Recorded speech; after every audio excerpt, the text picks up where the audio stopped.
அவ்வளவு மானம் கட்டு போயிட்டேன், அவ்வளவு மானம் கட்டு போயிட்டேன். நீ ரெட்டலைக்கு போடுவ, ரெட்டலைக்கு. ஏண்டா நேத்து அந்த கட்சியில இருந்து எம்எல்ஏ மந்திரி, இன்னைக்கு இந்த கட்சிக்கு இருந்து எம்எல்ஏ மந்திரி. கேவலம் கேவலம். நான் ஒண்ணு கேட்கிறேன், உலகத்துல எந்த நாட்டுல தான் கல் இல்ல? எந்த நாட்டுல கல் இல்ல? எந்த நாட்டுல இல்ல? இந்தியாவுல எந்த மாநிலத்தில் கல் இல்ல? எல்லா நாட்டிலும் இருக்கும்போது இந்த நாட்டில் மட்டும் எப்படி கல்லு மதுவாச்சு? எப்படி ஆச்சு? ஏன் தடை? ஏன் கல்லுக்கு மட்டும் இங்க தடையே? ஏன் கள்ளச்சாராயம் காட்சி வித்தவன சுடாத? ஐயா ஸ்டாலினுடைய காவல்துறை கல்ல இருக்கணும் சுடுதுன்னா எங்கடா கொண்டு வரான் அந்த நாட்டை? இங்க கொண்டு வரேன். ஏன் ஏன் கல் இந்த மாநிலத்தில் மட்டும்? கேரளாவில் இருக்கு, கர்நாடகா இருக்கு, ஆந்திராவில் இருக்கு, புதுச்சேரி இருக்கு, பீகார்ல இருக்கு, குஜராத்தில் இருக்கு, ராஜஸ்தான் இருக்கு, மகாராஷ்டிரா இருக்கு, உத்தரப்பிரதேசத்தில் இருக்கு. ஏன் இங்க இல்ல?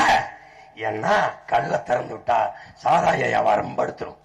சாராய வியாபாரம் படுத்தா டாஸ்மார்க் ஆலை, சாராய ஆலையிலிருந்து சாரைக்கெடுக்கிறது குறைஞ்சிடும். உலகத்துல உற்பத்தியாளனை விற்பனையாளன் இருந்தது கிடையாது.